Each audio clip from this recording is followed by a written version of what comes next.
Yeah, it has happened. So, Avichal, you're going to say something about the plane crash? I'm just saying, sir, that basically there were so many people. Some people who were winding up their India thing, going to UK, London. Yeah. Some ex-chief minister was there. Some other people were there, and they were trying to go from one place to another for different reasons. Some people actually missed the flight also, Yeah. and they are all counting their blessings.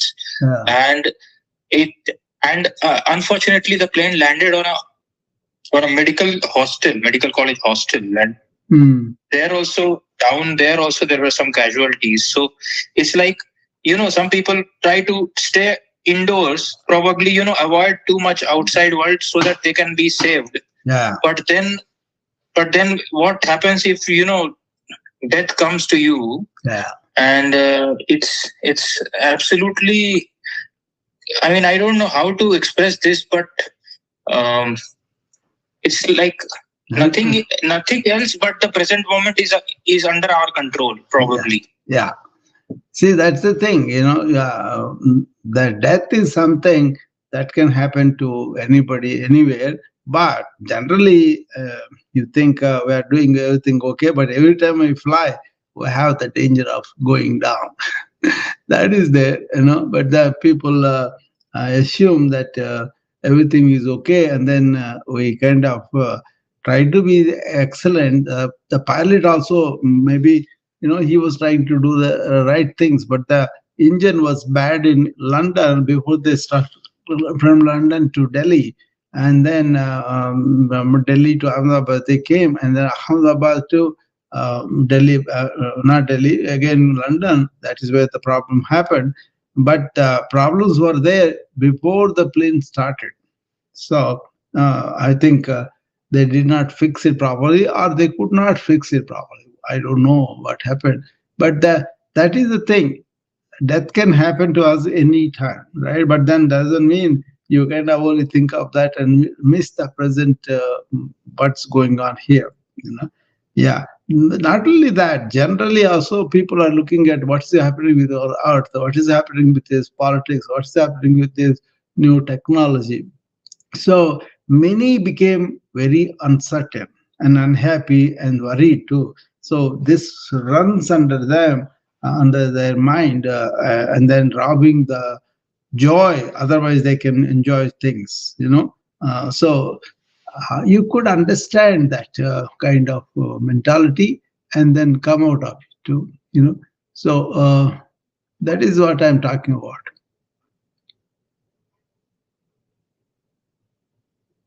Okay. Yeah, Avichal, go on. What you are saying about that plane crash? Other than that, No, it's just that, I mean, like the fact that yeah, future is unpredictable, so we just have to focus on our present and make sure that we live as if it's our last day, yeah, and we keep everything to it. Yeah, that is what our sages and yoga people and Advaita people, several of them talked about is not to live in the dread of end or something, but appreciate the present day that you have woken up. And many people naturally die also. So the life that is given to you is a gift. In the morning, if you wake up with that sense of sensation, you will have more enthusiasm living this day because you appreciate how well that life is.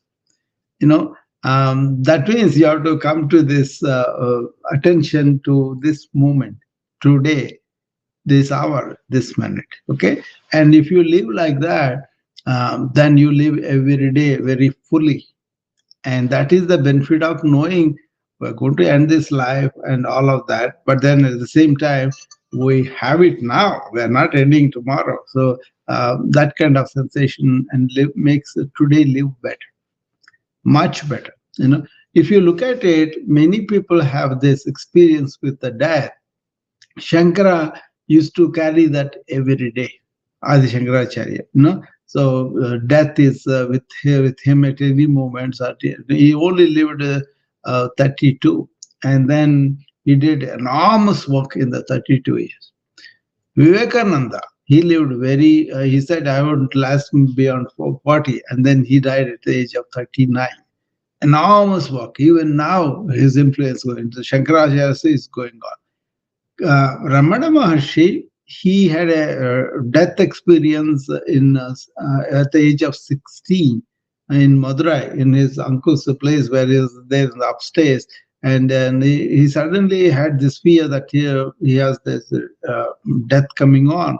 And then he presented, he kind of lay down and made a case in the rigor mortis and what happens with the body when they die and like that. But then he comes to know what is really dying is not my inner self. And that's where he landed up. He landed up the inner self that's eternal, that's always there. And then once he gets that sensation, he never comes into the body sensation or mind sensation, in the sense they are there, but they are his tools, and he's not him. So he kind of did not care for the body that much, and they did not really ended up in the mind like we normally are. That kind of state is called sahaja state, natural state of our inner essence. And usually it doesn't happen spontaneously like that to many people, but we have ways towards that, to really understand our inner self, understand our thinking process, and really be beyond the thinking process in that awareness, where it's like awareness is a sky. All the thoughts are happening like clouds in the sky. So for that, you got to go inward and find out by yourself. And that is what yoga does too. You can keep the body healthy. You can keep the mind here and now. You can end up in that awareness and be there. And that awareness is one in everybody. And if you don't have the awareness, you end up the life. Okay.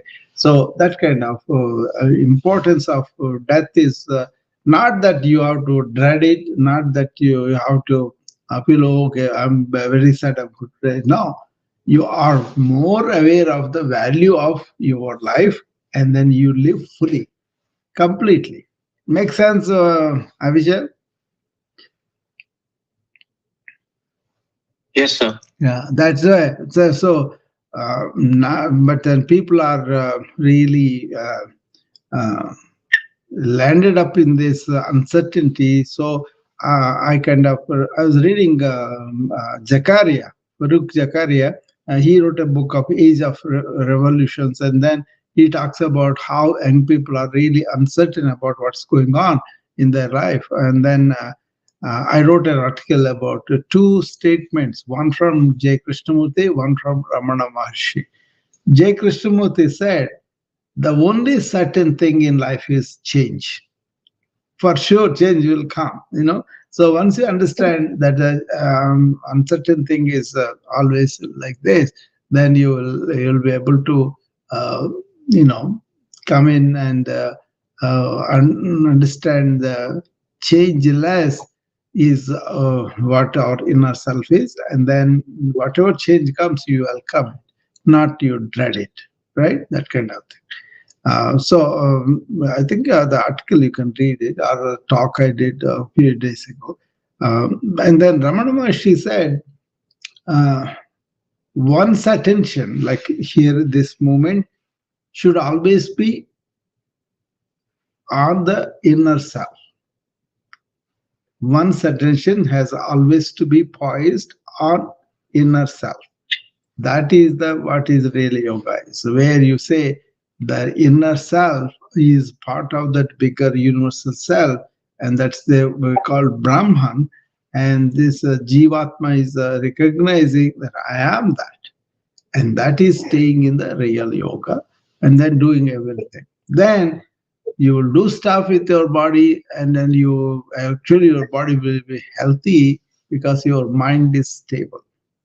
not running around, but then using it. It's like an organized mind with specific goals and bigger goals, and then really going that way. In an organized mind, you are aware, you are in touch with everything much, and then you be so attentive, everything is done. But if you have a disorganized mind, lack of awareness of the present moment, what is going on here and now, and then your things, everything go around everywhere. And so there is something else about the organized mind is it really gives you joy and happiness from within. It not be depend on something else out there. So organized mind is very important for us to really understand and examine for ourselves. How is my mind? Is it going all over, or is it focused and then able to really bring all my talents and knowledge and everything here? That kind of thing is really important for you to focus on. Okay, so maybe organized mind is something that you want to focus on. In the organized mind, it is lack of any desires, wanting to do that, this and that, but deal with what is presented to you, right? That is the dirtiness in Sanskrit called mala. So we think of so many things, or desire so many things, but we miss what is in front of us, right? That kind of thing also really makes you feel like, why am I going after so many things? Why is this mind is not content with what it is? Then you discover the contentment and gratitude of what you have makes you abundant, not lacking in things and desiring for them. Okay, so that mala or desire is taken off by unselfish work. That is the karma yoga. Whatever you do it for the sake of helping somebody, or really,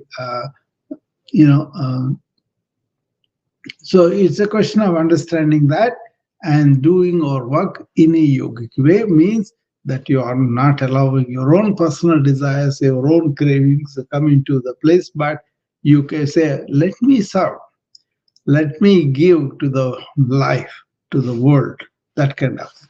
And the second thing organized mind doesn't have, organized mind has is, it kind of doesn't go all over, right? That's one thing, but also it does have the algorithm have this laser-like focus that is called vyavasayika buddhi, one-pointedness. That means I'm going to be focused on what I'm doing completely. Of course, I don't have the desires, that becomes karma yoga. But then focusing the mind in the presence of so many stimuli, that is called Raja Yoga. That is where you get this samadhi state. That's where you get this one-pointedness, concentration, and all that, And that is what we develop with that. That means you get to that state by, first of all, concentrating all the thoughts, and then slowing down the thoughts and staying with one thought. I mean, these takes years for some people, a few months for some people spontaneous, according to their inner work that happens, right? But I'm putting it simply to that state where you are thoughtless awareness in the present moment. And once you are there, then you are very ekagrata. Eka means only one-pointedness, only one thought at a time. And then you can go beyond the thought into the silence. That is the samadhi. And stay there forever. That is very invigorating. Even if you think about it and do it in the morning for a few minutes, and in the evening few minutes where you calm your mind down and you say, what is happening right now? Let me focus on that. If you can do that, you have achieved that. So mala is the dirt, desires, all the things that we don't really need, doing that. Second thing is focusing mind.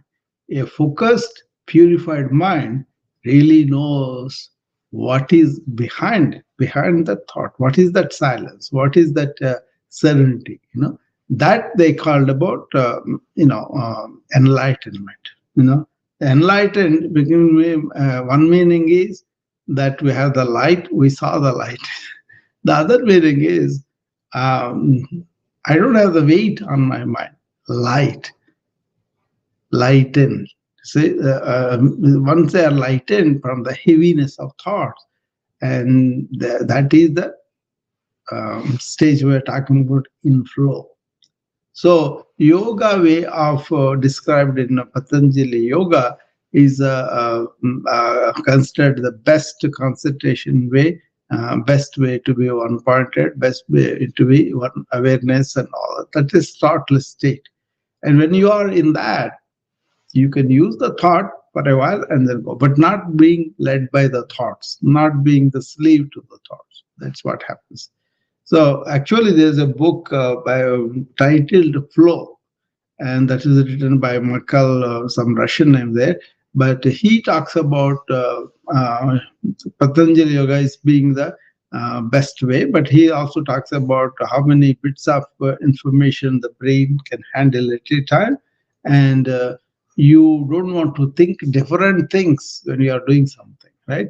Normally, when we are threatened with some death or some kind of danger, we kind of attend to. Like they talk about walking on the edge of a razor blade, and you are walking slowly, and if you really lose the balance, you'll be cut in half. You see, that's why they said, be careful what you are doing, and then be completely attentive. Otherwise, so people do that when they are threatened, when they have some danger and all that.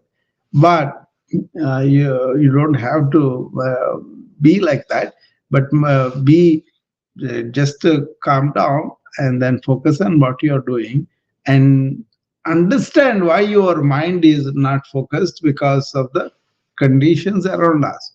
So many stimuli come, and we want to pursue each one. That is the desire. That when the mind becomes dirty, and then we want to think about 10 things, multitasking, and that is the vikshepa. That means it's all going all over, right? And then we don't want that. We want to be one task. So my thing is, whatever I do only one task at a time. Like I'm talking to you now, I'm only focused on this. Okay? And then I will attend to any questions or anything, or I want conveying what I want to say to you. And this is a wellness hour. So I'm talking about how to be well in our life. The best thing is to stay with our true nature. That true nature comes out when you don't have a dirty mind of desires and all that. That is the dirty illness they're talking about. They're not talking about the other way. And then another thing is, don't let it go away from the movement. Whatever you are doing here now, focus on that. That is the Vyavasayika Buddhi, one-pointedness. And this quality continues for me through the day. Whatever I do, I'm writing a book, I'm writing an article, or I'm talking to somebody in the clubhouse or anywhere, I am focused on that. For me, that looks so simple, but lots of times we kind of give into different attractions, different stimuli, So you got to engage in what is called self-knowledge. You stepping back from that moment and say, what am I doing here? Why am I doing here? That progressively working as like seeing yourself in the mirror of your relationship with the world. How your mind is going away and behaving, how is the mind is reacting and behaving. All those things become opportunities for you to see yourself in the mirror of relationship as you are. You may want to be completely silent, but the real thing is people are worried about things, people are observing things, and then immediately their basal brain reacts, okay, by the reptile brain, we call it. That is the problem, right? But we have a prefrontal cortex, that is the buddhi in Sanskrit, that is evolved wisdom. Pause, take a deep breath, then you can engage the prefrontal cortex, because you are not reacting emotionally, because when you react from the reptile brain, that is the natural thing that comes up. But then as you understand, as you are a human being, you bring in your higher intellect into operation. So that's why whenever you see something, if you are reacting, take a deep breath, calm down, and then look at the stuff in a different way. Employing your own prefrontal cortex. All the human beings have it. But we react to things means we are coming from the reptile brain, which is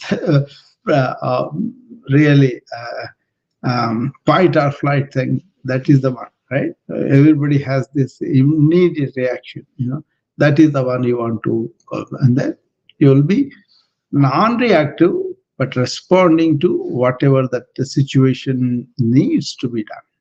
You will be more like not driven by danger, but more driven by what is the need of the situation, what can I do?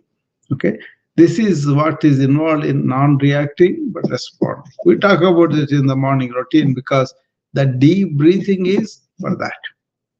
Why are you deep breathing is you are not, suppose you don't have to have stimuli outside. You think of something and then there is a danger in it, immediately you react from that. That is the problem with the modern people.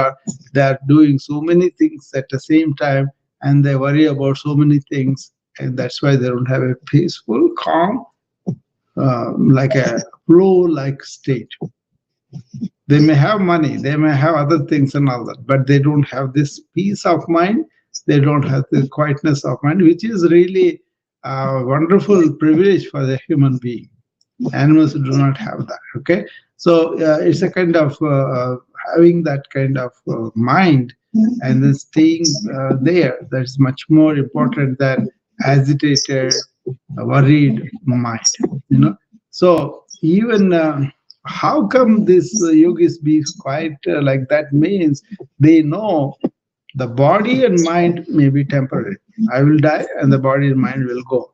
They are not bothered about that because they know the inner life sense, inner essence of ourself is eternal. It's called Amar. Amar means never dies. And then nothing can destroy that, And this was there for a long time, for several births. All these births are, the body and mind are like clothes that we change every day, Like that, the life sense kind of changes bodies through process of so many bodies. That was the essence of Bhagavad Gita, that you are that eternal inner self, Atman, or consciousness, or whatever.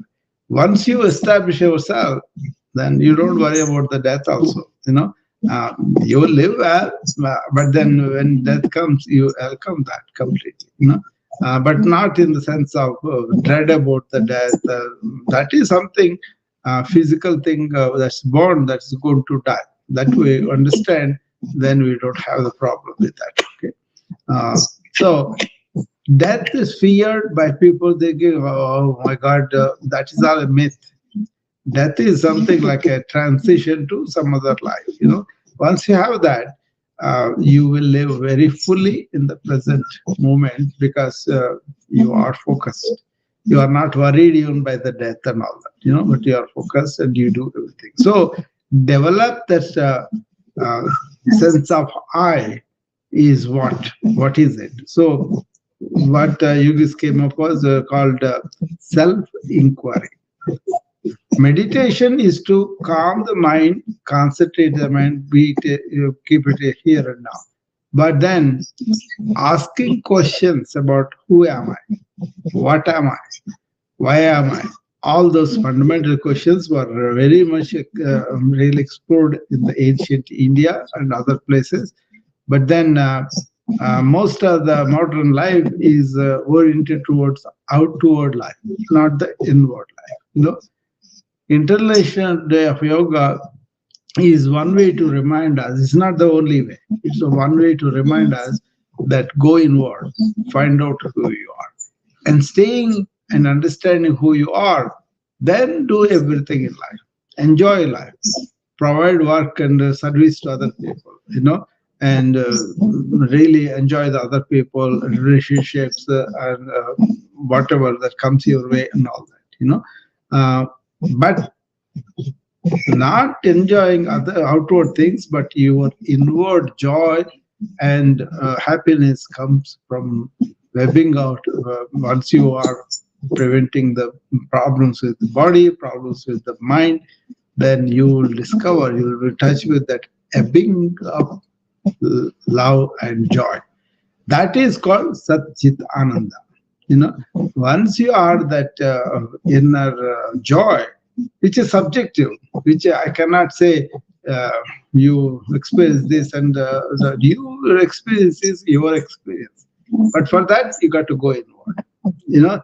That is what is the real inner essence yoga. And like in the morning routine also, we end up with a morning routine where you say, I am this inner conscious being. I have the body, I have the mind, they are my tools, but they are not me. So establishing your real self and then identifying the self is what we do in the body.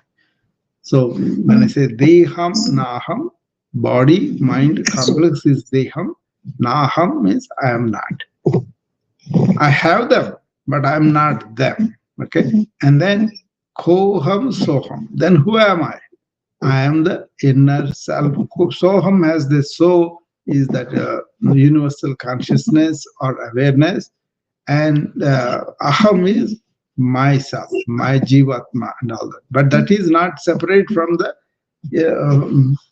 universal consciousness. That is why they said Tattvamasi, I am that. Once you have that sensation, you will be like that all the time. Okay? So Avichal, anything you want to ask me or anybody?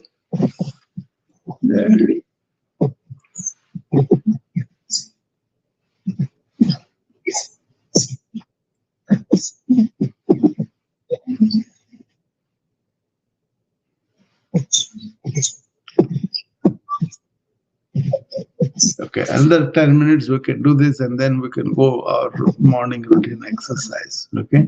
Yeah, there's somebody wants to come on. My friend Melissa, okay, so, on the new Bible. So. Hi, Melissa. Good morning. How are you? I am good. How are you? I am well, Dr. Rao, and I really appreciate what you were saying, and I think maybe starting to click because I got little glimpses here and there, and yeah. I think that what you were saying is just profound, and hopefully I can control and finally realize that that is the correct. That's the correct word. My body and my thoughts are just tools. Yeah. It's the inner essence that's true. Yeah, that's the correct word. I wanted to ask. Yeah. Go ahead. I'm sorry. I didn't mean to touch realization. You said realization. That is the correct word. Because I cannot realize for you. Your experience is yours, right? So you realize I am really having thoughts. That means I am separate from the thought. And you realize that, you got it. Yeah, I realized exactly what you were saying, and it's just so true because my thoughts and my body are just tools. And yes. There is that inner essence, like you said.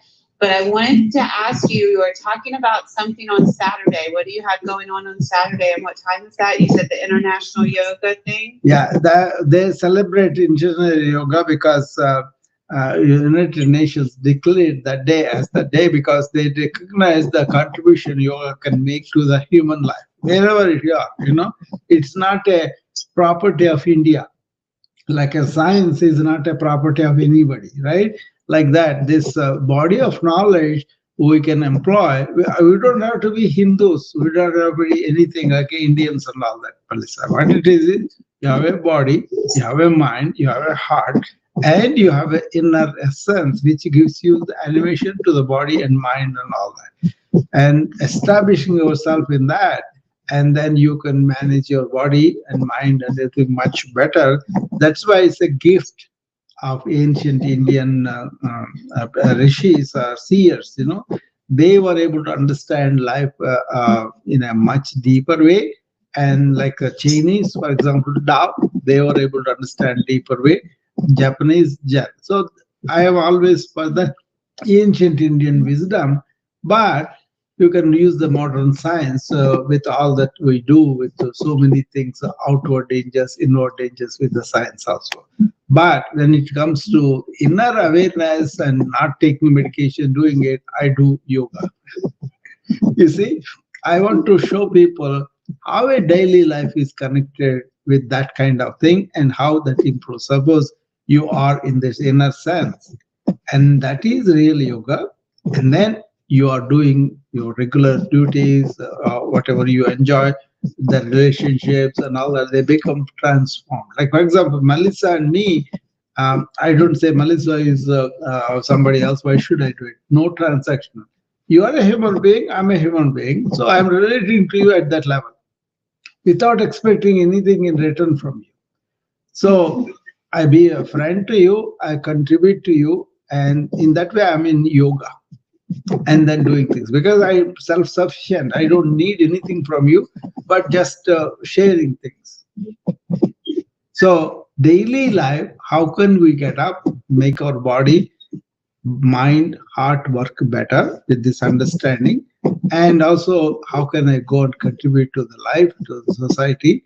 And how can I keep my mind focused? How can I keep my heart coming out, helping other people?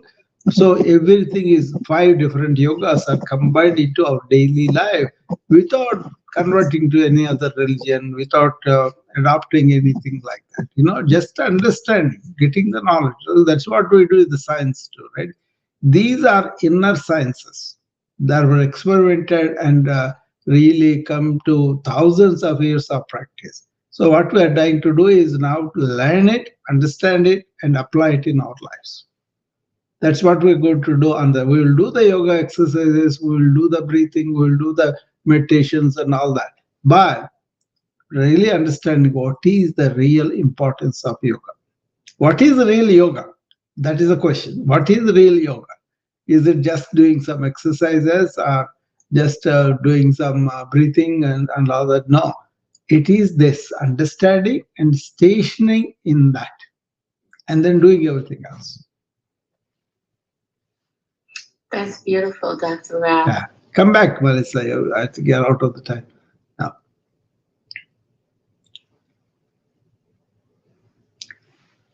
So everybody else is doing all these different yogas and all that. You will get the benefit. But then if you understand the total picture, then when you are walking also, you can be in yoga and you can extend your stride. And you can really use your arms around, and that way you will have a real good exercise for you even when you're walking, because you are keeping your mind also on the sensation of the earth or whatever with the feet, and that's where you will be focused and you will be really relaxing too. So this is what I want to convey, Melissa. So it's 7:30 a.m. Central Time, my Chicago time. I will be on the Zoom, but also on the other channels like this. And so people can get the essence of what is Dr. Rao is talking about. Why is he in yoga all the time? And basically, awareness, the present moment, right? That is what significance of making each yoga understand and combining it in a meaningful way so that our daily life is in yoga and we do everything. Doesn't mean that we are selling to something else. We are actually being ourselves and using everything, all the knowledge. I'm a physician, right? So I do understand the modern scientific way.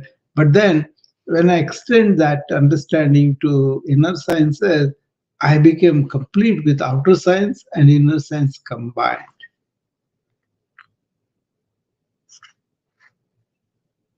You amaze me, Dr. Rao, and I'm very thankful that you are willing to share that wisdom that you have. Yeah. I'm very grateful. very, very grateful. Actually, it's not my. I also learned from the ancient people, ancient masters, right? So we should be thankful to them. I feel like, I only. I don't know them, so you have Yeah. people that they shared that with you, Yeah. and that you are now sharing with me. Whoever those wonderful masters were that imparted this wisdom to you, I am also thankful for them, and I'm thankful that the light bulb just went on when I was listening to you. I guess it took over a year you being here to find. Yeah, it is. Yeah, we are conditioned. We're conditioned, Melissa. So recognizing the condition and unlearning ourselves is something we have to do individually. That is the difficulty. It's not like a something I say science and then they teach you. You can easily grasp that. But here you got to go inward and experiment yourself and find out for yourself as a validation. That is the difficulty, that many people don't go inward and experiment and understand these things first-hand experience, because our experience are influenced by so many factors outward. You see, that's why we kind of are lost lots of times with our present mode of education, both institutional and also cultural. And we don't know a lot of things, but we assume this is the truth. But then to unravel that and then to really understand takes personal. This is called self-knowledge, your understanding of your own inner self. Once you understand that, then you're really realizing who you really are, and that is self-realization. And then you know what happens? The mind is so calm, so you will have the lightness of being. You heard the term lightness of being? Yes, I've heard it. That's what you feel. That's what I feel all the time. I'm very light. I don't have anything to store and carry, that kind of thing. Anyway, I'm sure you'll be there. So it is better to see me as I do the exercises and as I do the everything in that. But also a 20-minute talk, I want to talk about this. Which I already said here, but I will say in a more detail there. What is it to be in real yoga? How can we go there? And what are the things that happen on a daily life that can be incorporated into this integrated yoga? Because when you deal only with the body, they said Hatha yoga. When you deal with your energy, that is Kriya yoga. When you deal with your mind, that is the Raja Yoga. When you really deal with your heart, that is the Bhakti Yoga. And when you really deal with what is real knowledge. Knowledge, that is the way we operate, right? And that is Gnana Yoga. All these are together, human being lives the daily life and bring in this sense of yoga, of inner consciousness and stay there, then you won't have this unfocused mind. You don't have this lack of energy or illness in the body. You have a heart that you show by sharing, by caring for other people, the other animals, other plants and all that. And then really realizing your inner self, that is the knowledge, real knowledge. Outward knowledge is called Vijnana in Sanskrit. That is okay. We can have figure out how to lay roads, how to travel, a lot of things we do with that. But understanding our inner self as a human being, that is called Gnana. That's why Gnana Yoga is knowing our inner self. Make sense, Rao?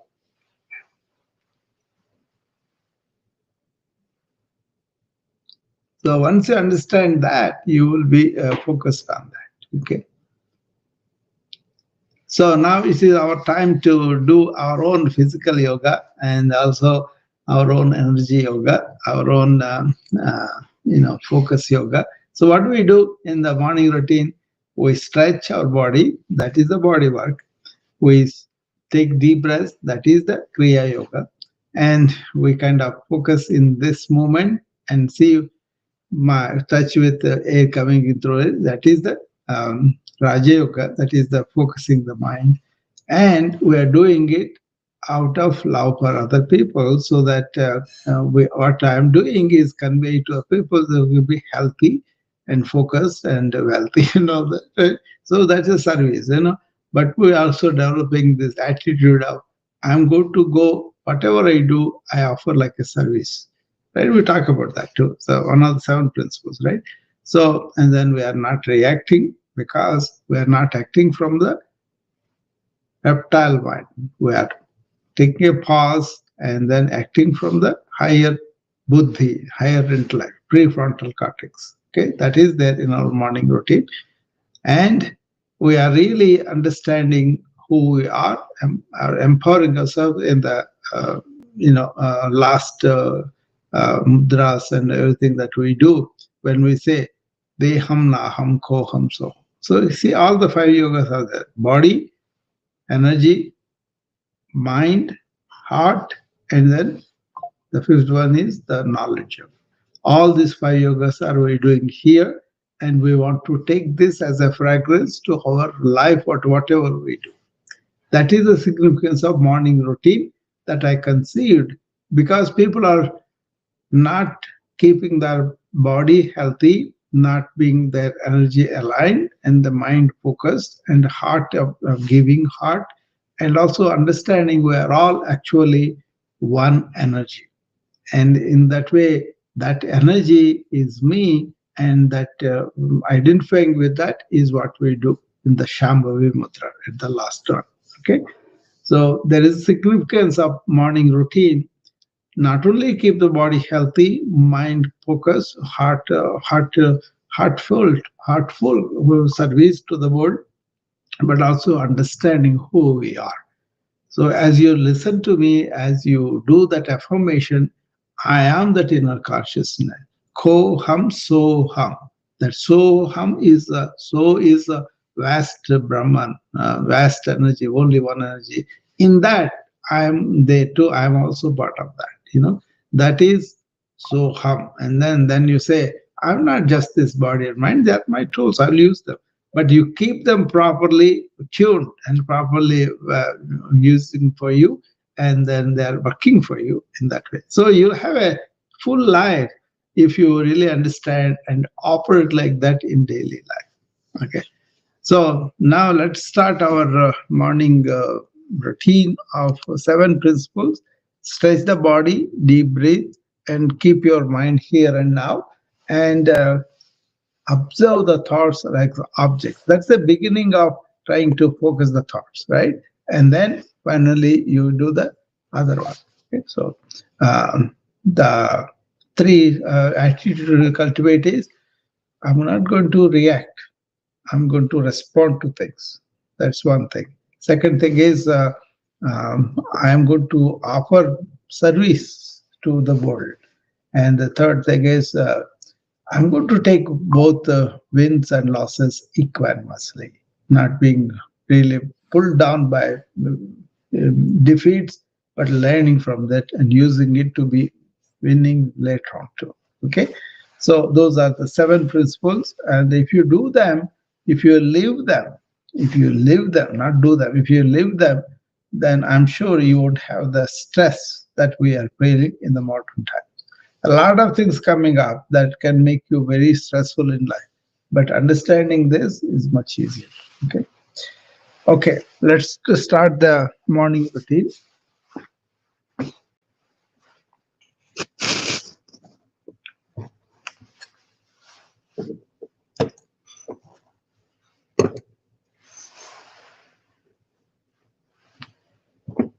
Okay.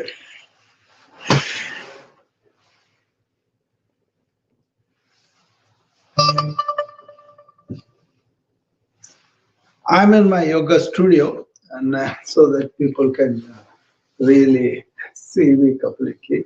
On the Instagram, you can see me completely, and that will help you to see the entire yoga sequence.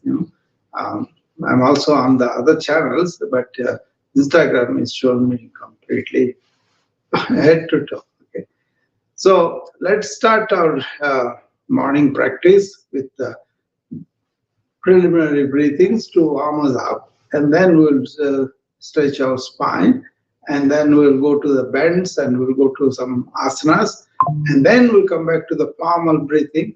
And after the breathing, we'll end up with the Shambhavi Mudra, where we assert or affirm who we are, and not identify with the body and mind. Okay, let's start. Keep your spine straight, whether you are sitting down. Some people may be sitting down, but some people are up, and then preferably on an empty stomach. Okay, if you eat something, a snack half an hour later, and if you have a full meal, wait for 1.5 hours before you do this exercise for the maximum benefit. I come with an empty stomach almost. I may have a cup of coffee, that's it, but the liquids are okay.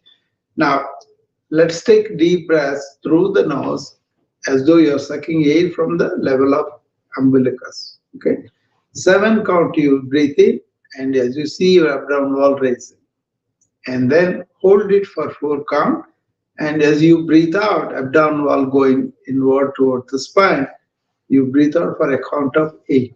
Okay, that is one rotation. We will do 8 of them.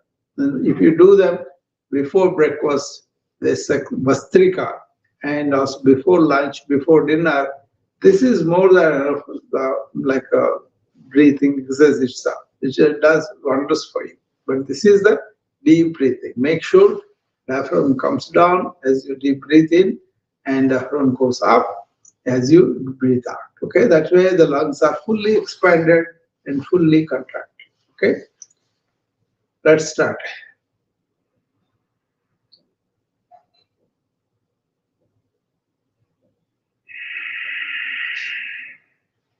Watch my right hand.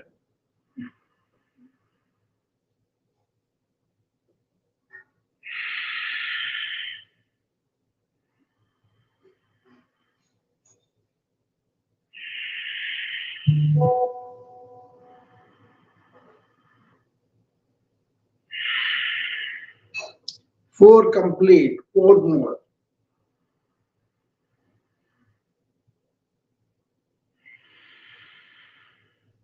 Three more.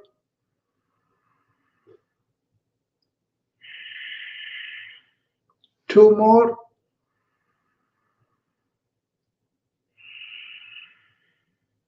One more.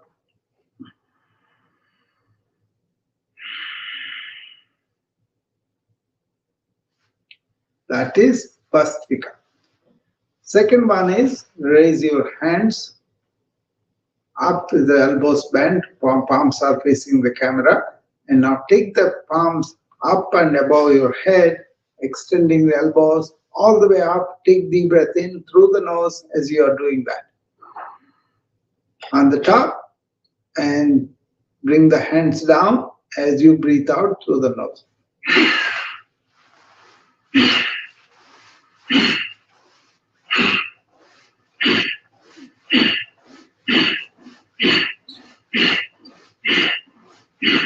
Like that. This is called Vegan, to prep the body and mind for the rapid air coming and going. This is a good thing for you. Okay.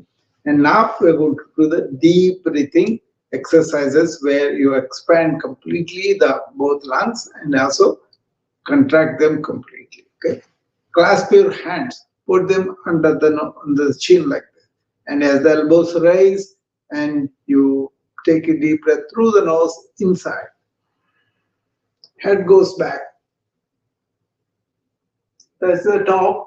Then you open your mouth, whisper the word ah as you breathe out, and bring the elbows to the center. Ah. See, that's one.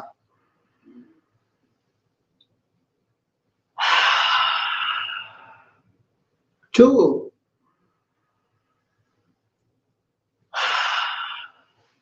Three.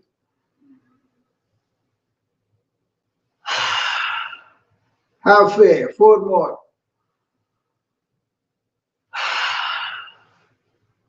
3 more. 2 more. 1 more. keeping your mind on the sensation of the air and also any sensations in the body. That's how you keep yourself here and now. Practice that through the hour. That is the hour of awareness. Aligning your body, breath, and the brain. And we are going to do AEIOU. Awareness, alertness, awakeness for the A, energy for the E, I for the insights we have while we are doing this exercise. How is our body? Where is the cake? And how is our mind? Where it is going? And all the insights you will have about yourself. You don't have to reveal to anybody for yourself. And O is the primordial sound of O, split into 3 letters that are working on our energy layers on different parts of the body.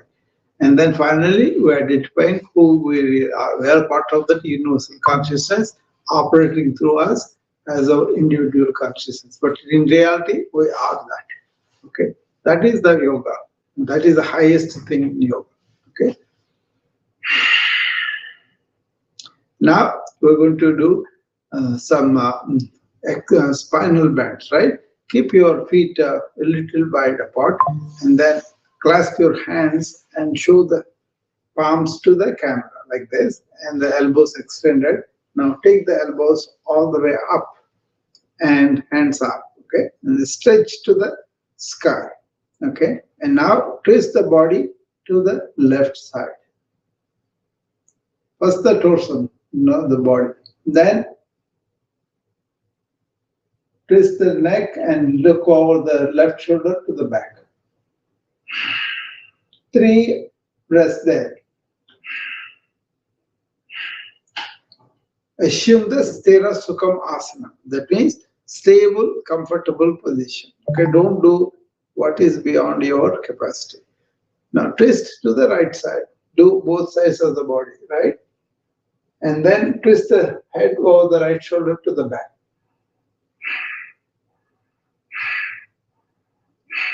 Three breaths and come back. And now lean back. Push both your feet forward as you take the hands, elbows, shoulders, head and neck to the back. Come to the front and take the hands down, down, down towards the knees and bend forward at the lower lumbar spine as you bring the hands down below the knees towards the feet, as low as you can go. Let the head fall, but keep the knees straight though.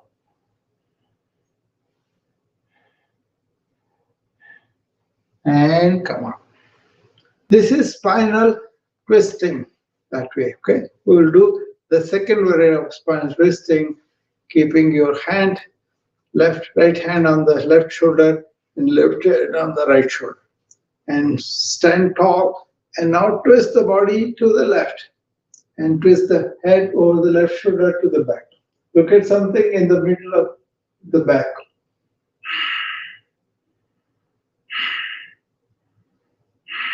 Three breaths there.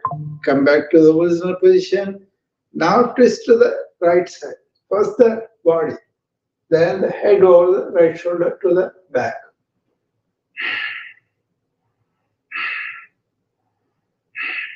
Come to the center. Now lean back. Lean back. Let the head and neck, everything bend backward. Keeping the knees straight makes this stretch work better. Now come to the center and bend forward at the lumbar spine so that head goes down with the gravity to the floor. If you cannot go other way, that's fine. Just allow it to go as much as possible and straighten the knees if they are bending. Three breaths there and come up and put the hands down. And take 3 deep breaths. Do this in between asanas. As you do the asanas, relax in between and do that, okay? Sthira Sukham Asana. Stable, comfortable position, okay? Put your right hand on the left hip and left hand on the right hip and twist. Twist to the right side or left side. and turn the head over the left shoulder to the back. Come back and do the opposite way.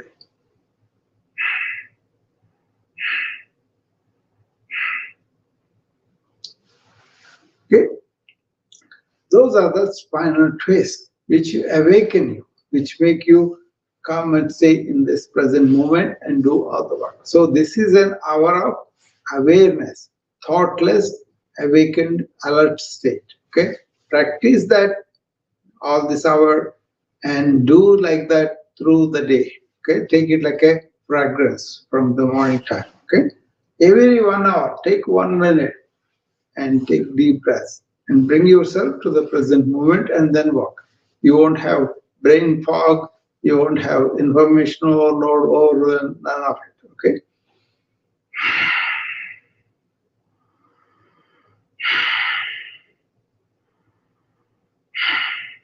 Okay? And now we're going to do some asanas. Okay? Keep both your feet together and pick up the kneecaps. Activate the entire lower body by contracting the buttocks also. Okay? And then suck in the abdomen and square the shoulders and keep the hands to the side. This is samasthiti, activating the whole body and then doing asanas from that posture. Okay? The second asana we do is called Tadasana. Raise both your hands to the side, elbows straight, palms facing down initially, and then turn the palm upward. And then bring them up, elbows straight, both palms are meeting just above the head, and then extend the elbows and towards the sky. Clasp your thumbs together and really stretch to the right side by pushing the left foot down.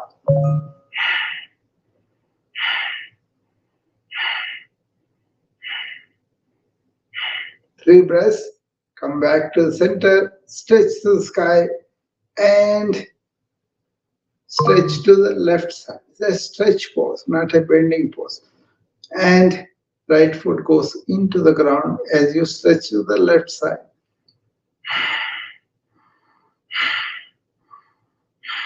Keep your mind on the sensations you feel in the body and also on the breath that is going through and in and through your nose. And now stretch and take the hands, elbows, head and neck to the back. Push forward with both your feet. Come to the center and now take the hands down, down, down towards the knee. And then you can place it on the knee as you bend forward at the lower lumbar spine. And now take them down below the knee. Walk if you need to, the hands. Hold on to your legs as low as you can, comfortably.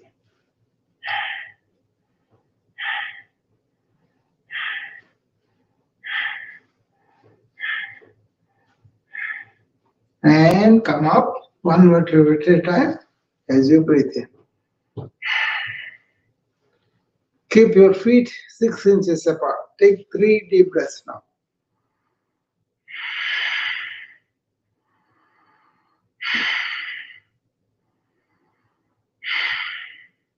Okay. Now we're going to do the chair pose in 3 different modifications. Raise your hands and keep them like that through the 3 modifications. Don't bend them down. Okay. Palms facing down, elbows straight, and then ease your knees and bend down and come down and stay there on both feet, taking 10 deep breaths through the nose.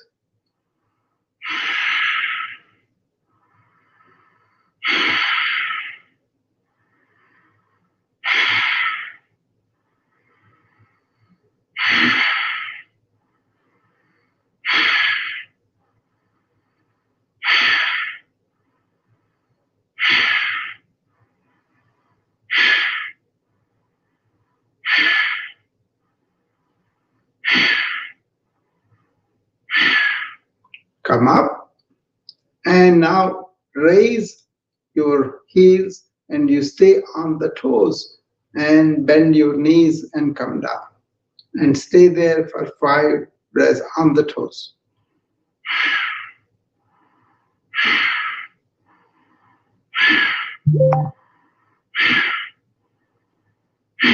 Lower the heels down and come up, and now both knees together, bend them down and sit on for 5 breaths.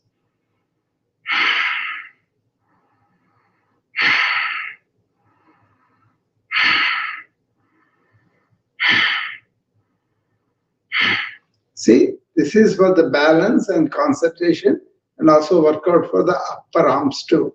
Now lower them down. Take 3 deep breaths.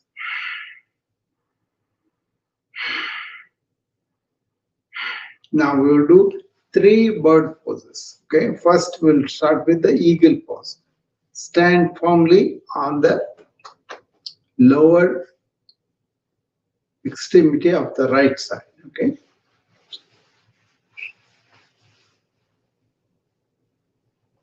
So what you do is here, stand on the right foot, right knee locked, and lift up the left foot and bring it next to the right foot and place it on the ground or wrap it around the ankle, whatever you can do. And now, right hand under the left hand like this, twist it.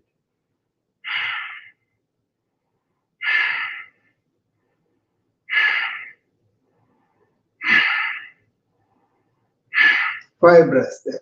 Now unwind the arms and take away the left foot from that. Okay. Now do it always on the second side, so other side. Okay. Stand on the left foot, left knee locked, and lift up the right foot and bring it left off left foot and place it on the ground. Bend your knees and sit down on an imaginary chair. And now left hand comes under the right hand like this.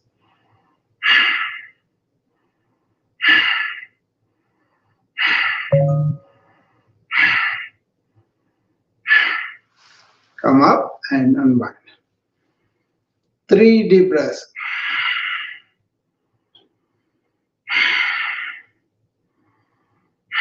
Now take a wide stance, a little bit like 4 feet, and both feet are apart, right? And now you lift up your hands and upper extremities, elbows extended, palms are looking down. Now turn the palm outward to the back side, and then as they come back and meet in the back in the center, bend your lumbar spine and let the head fall down. Both hands are in the middle, in the back. Keep the knees straight.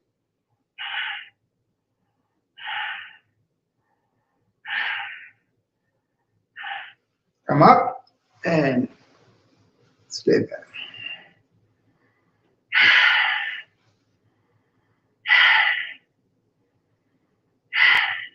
Now the other bird, again, spread your legs. This time, bring the hands down to the knees and then going down as you bend forward, head going down, okay? Go as low as you can below the knees towards the ankles.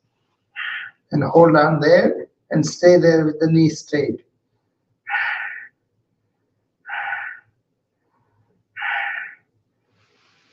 You will feel the deep stretches when you do this.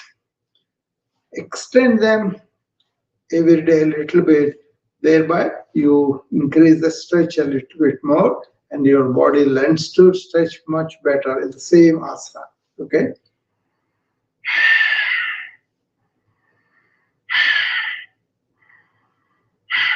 Now, we're going to take a wide stance and then turn the right foot to the right side and the left foot to the left side.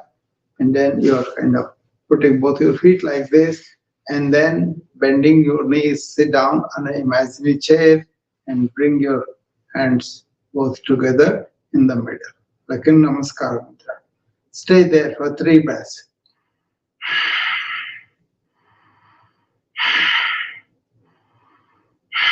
Now twist the body, let the left elbow go up and into the back, and right elbow come down into the middle in the front. And turn the head over the left shoulder, look at the back.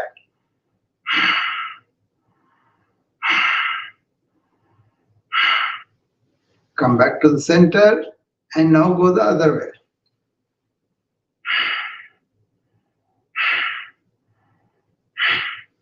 Come back to the center and come out of the posture, turning the feet forward and coming to the center.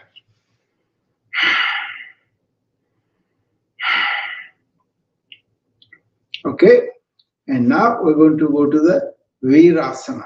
Okay, stepping forward with the left foot, left knee is bent forward, and as you take the right foot back, right foot is facing right side, and then right knee is straight.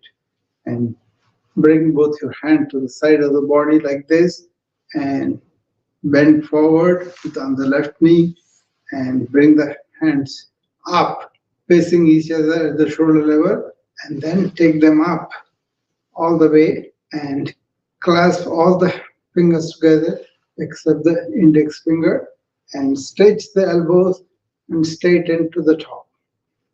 And then lean back with the hands, elbows, shoulders, head and neck, and go forward in the forward left bent knee.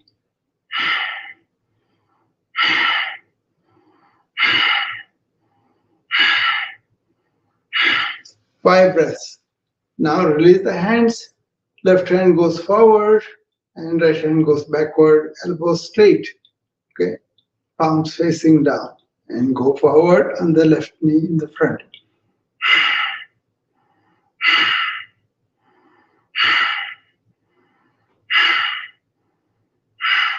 Bring them down and come back together with both feet.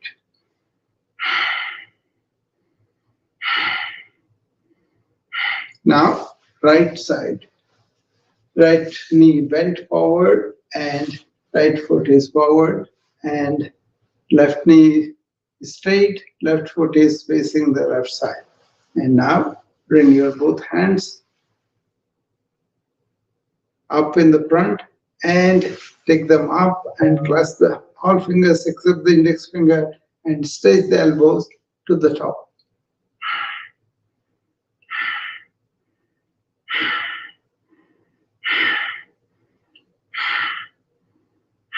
Now release the hands, right hand comes to the front, left hand goes to the back, and you go forward on the right knee, which is bent forward.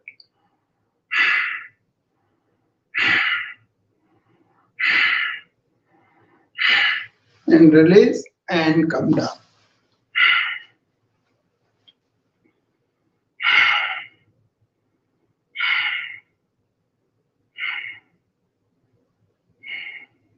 There you are. So we're going to go to the triangular pose, which is taking a wide stance with both feet, as wide as you can. Okay? And then turn the right foot to the right side and bend right knee towards the right side. Left foot is facing forward, left knee is straight. Now raise both your hands to the side, palms facing the camera, elbows straight. Now twist your body so that the right hand comes in front of the right knee or below the knee, and left arm turns and touches the left ear.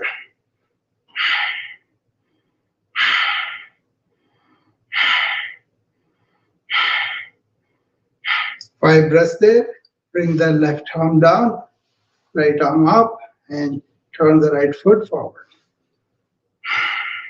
Now, turn the left foot to the left side and left knee bent towards the left side, lunging towards the left side. Right knee is straight, right foot is facing forward. Raise both hands and twist and bring the left hand in front of the left knee and right arm touching the right ear, and stay there.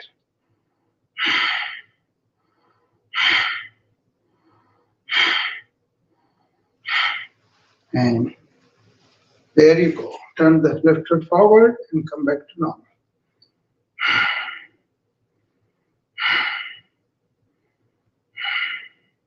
So we are done with stretching the body while breathing, while also keeping our mind here and now. And if any thoughts come up, we'll observe them as they are objects. Okay. Now sit down on a chair or on the floor, whichever is convenient for you, and keep your spine straight. Don't lean into the chair. Okay, that's the most important thing. And now we're going to go to the formal breathing sessions, like we do a number of breathing sessions, maybe 8 or 10. Okay. First, we are going to do 3 breathing exercises, very tough on the abdomen. So if you have any abdominal problems, abdominal complaints, don't do this. Okay. Otherwise, do this. Okay. First one is Kapalabhati. You expel air as the abdominal wall goes in simultaneously. That you do up to 60 in a minute. Recommended thing is 5 to 15 minutes, but we will do 1 minute. But because we have to do so many other things too.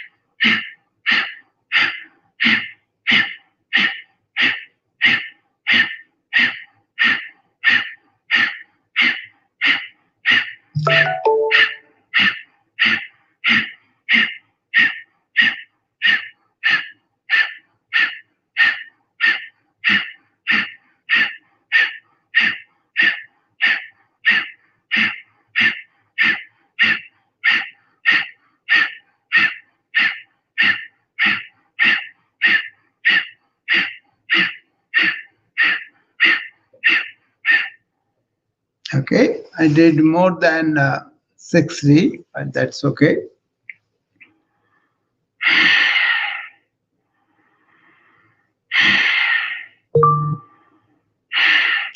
Three restful breaths. And now we're going to go to the Agnisara, which is very good for the metabolic stimulation, and also it kind of helps your obesity quite a bit. Okay. For this, what you do is first take a deep breath, then breathe out completely and hold the breath there. While holding the breath, you move the abdominal wall up and down like 20 times I'm going to do, but whatever you can do, 2 or 5, that's fine. Okay. First learn the technique properly and do that slowly according to your capacity. Okay. Like first I will take a deep breath in.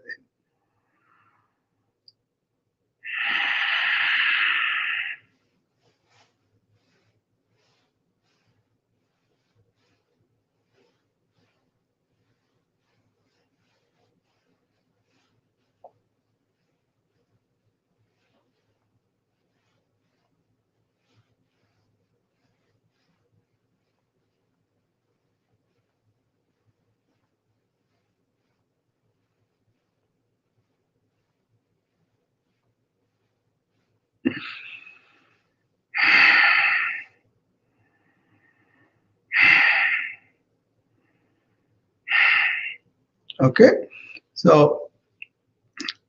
So many times you can do according to your capacity, do that. Okay. And now we're going to go to the other exercises, the one with the 3 bandhas. Bandhas are locks. As you breathe out, you lock the lower abdomen by contracting in, that's one, and the upper abdomen second, and keep your chin compared to the chest, that is the third. Hold the position and stay there without breathing for a few seconds. Okay.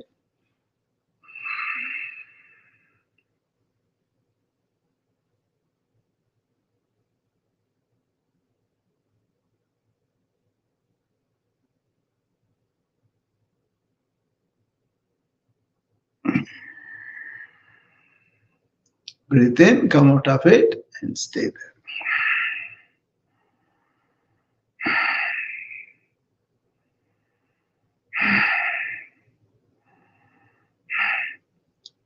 Now, we're going to go to the Anuloma Viloma, which is alternate nostril breathing.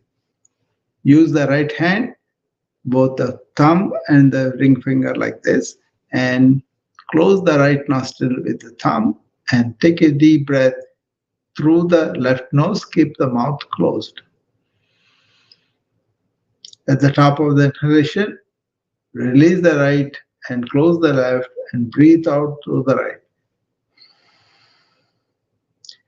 Now take a deep breath through the right,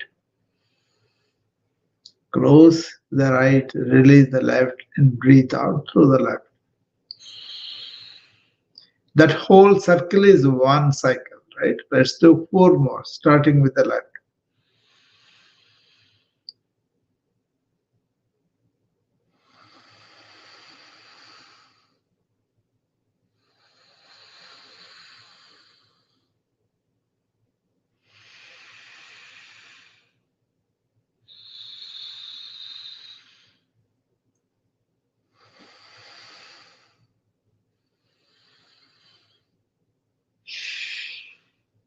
Three complete.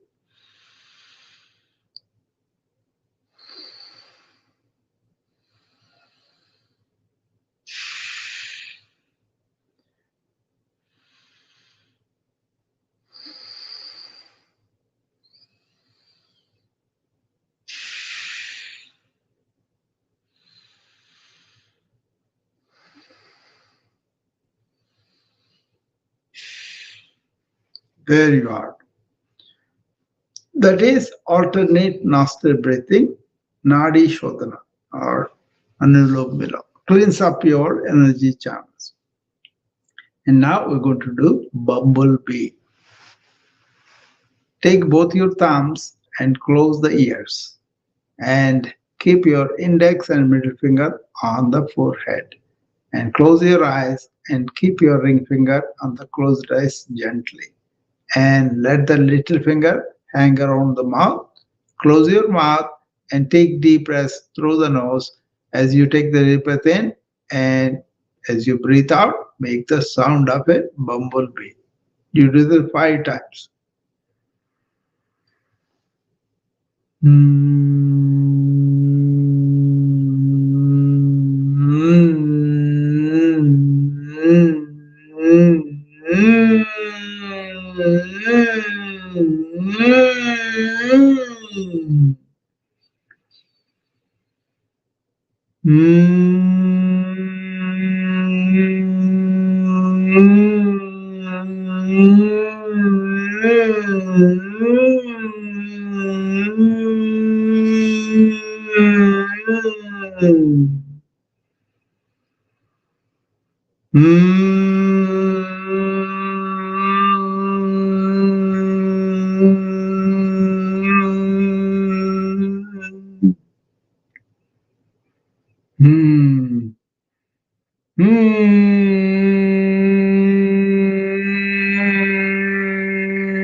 See, you do as many number of times as you want. This is a good exercise, okay? But always take the deep breath in, and then when you breathe out, make the noise, okay? So now we'll do Shitali, okay? Take a deep breath in, pucker your mouth and breathe out with a sound.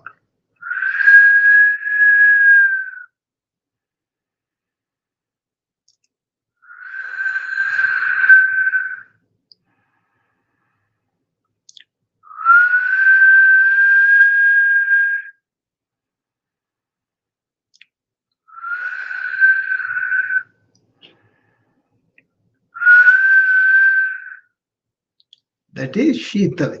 Now we're going to Shitkari. For this, what you do is clench your teeth, open your lips, and take deep breath through the clenched teeth.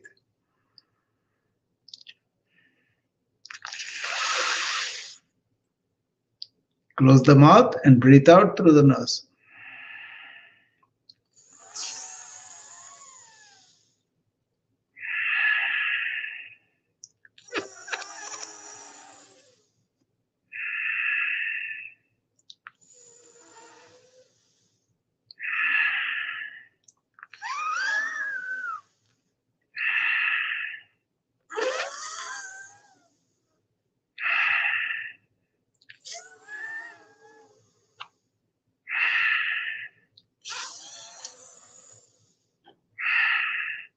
Okay, that is Shitkar, Now we're going to do A-U-Ma.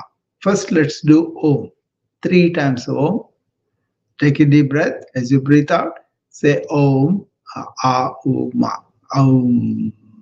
Okay, and 50% goes in the abdominal wall as you breathe out, and 50% more as you say last Om. Okay.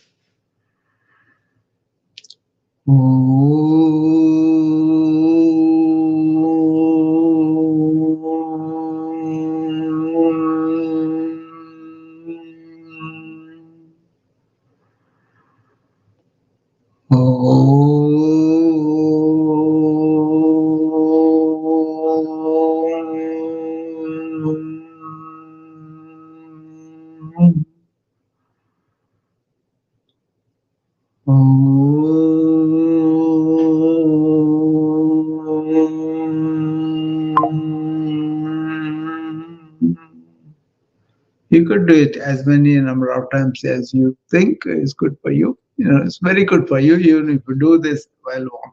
Okay, some of the Indian kids do that while go to school, and they don't feel the tiredness of walking. Okay, and now we're going to break this Om into 3 letters. Each letter helps the first one helps the abdomen, clean up the nadi channels, the energy channel. Okay, and Wu in the chest, Ma in the neck. Okay, let's do 5 times. Each time we take a deep breath in, and as you breathe out, you do that word.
Okay.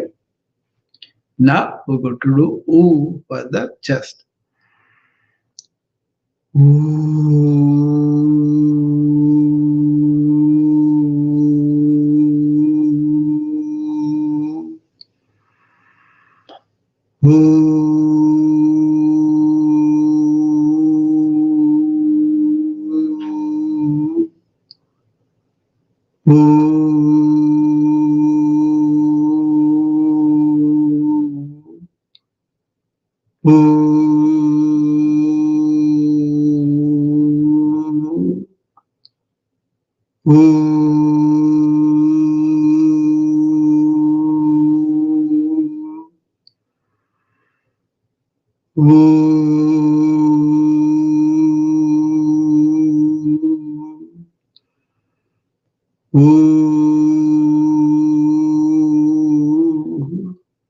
Now, Ma for the neck. Ma.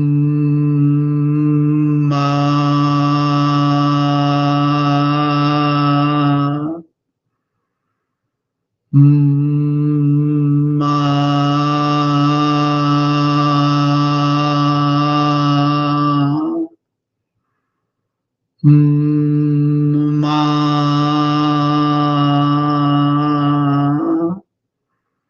Ma.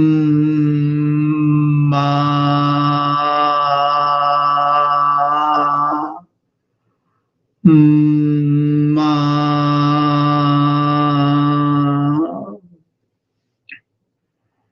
Ma.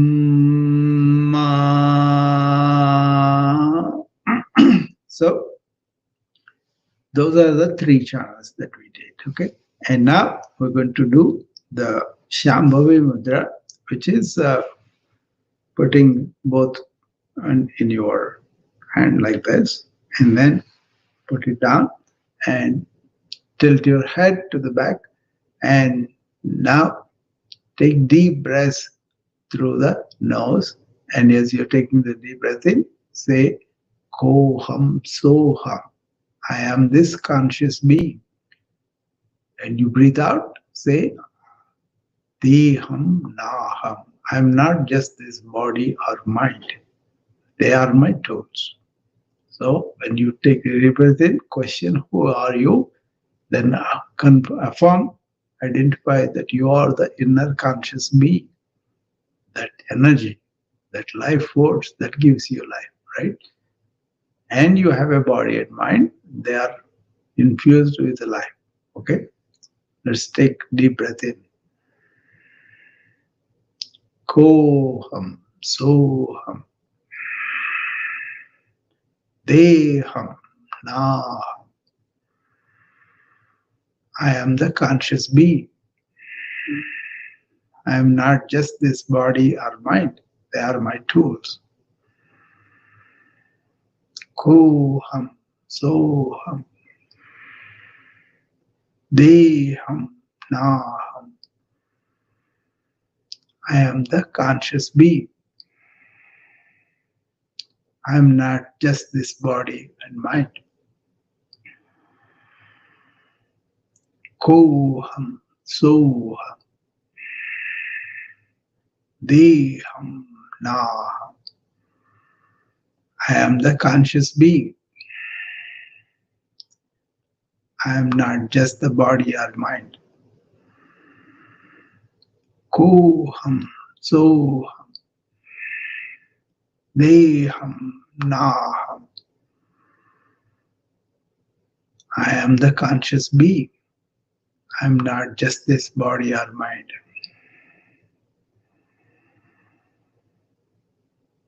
Koham Soham Deham Naham, I am the conscious being. I am not just this body or mind. Koham Soham Deham Naham, I am the conscious being. I am not just the body or mind. With that, we are done for today. I hope you are establish yourself in your real self, in that awareness, and go and serve the world or contribute to the world in whichever way you do, and have a stress-free life. Bye-bye. I'll see you tomorrow.